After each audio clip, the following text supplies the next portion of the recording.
Esialgse nimega Vastsaroosa raamatukogu asutas 1921. aastal Theodor Petai, kes oli Vassaroosa algkooli juhataja ja ühtlasi aktiivne ühiskonnategelane. Raamatukogu alustas 40 valla ostetud raamatuga ja asus vallamajas. 1923.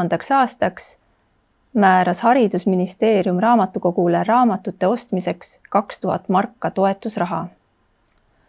1952. aasta algul oli raamatuid 1804, lugejaid 72 ja laenutusi 3092. Organiseeriti 10 raamatunäitust, 7 ettelugemist ja 2 kirjandusõhtut. 1954. aastal asus raamatukogus tööle Õie Kuhi. Tehti inventuur ja koliti Vassaroosast Hütikülla Borodino kolhoosi kontorisse. Raamatud mahtusid 2 kappi ja 2 riiulile. Raamatukogu tolleaegne põhiülesanne oli propageerida nõukogude kirjandust.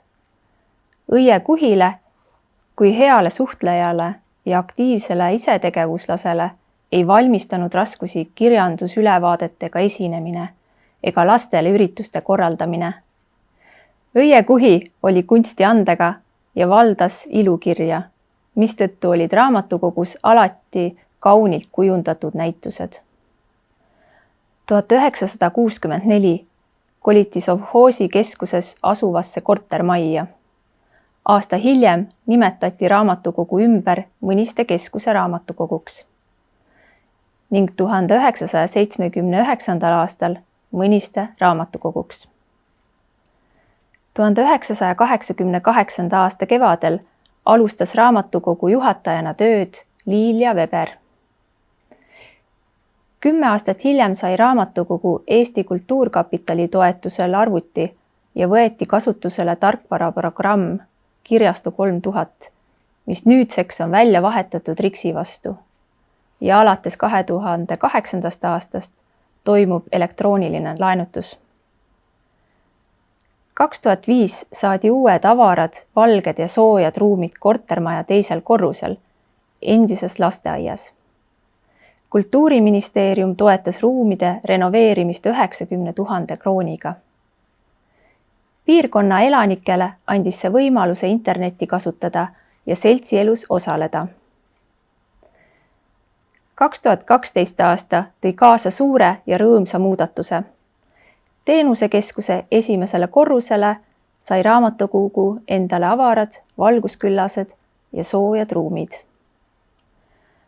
2016. aastal möödus 630 aastat Mõniste esmamainimisest. Näitusega tähistati Mõniste valla 25. tegevusaastat.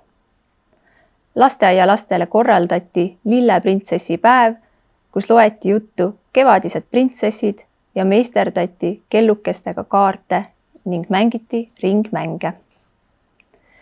2018. aastal tähistati Eesti Vabariigi 100. sünnipäeva Mõniste talurahva muuseumi näitusega Mõniste 100 ja fotonäitusega On kallis mulle kodupaik. 2019. aastal eksponeeriti Mõniste talurahva muuseumi näitust Küüditamine Nõukogude Liidus ja Mõniste laulukooride ajaloost 160 aastat laulukoore Mõnistes.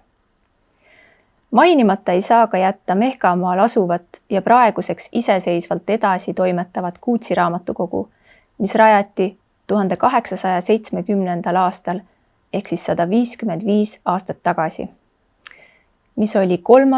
rahvaraamatukogu Eestis.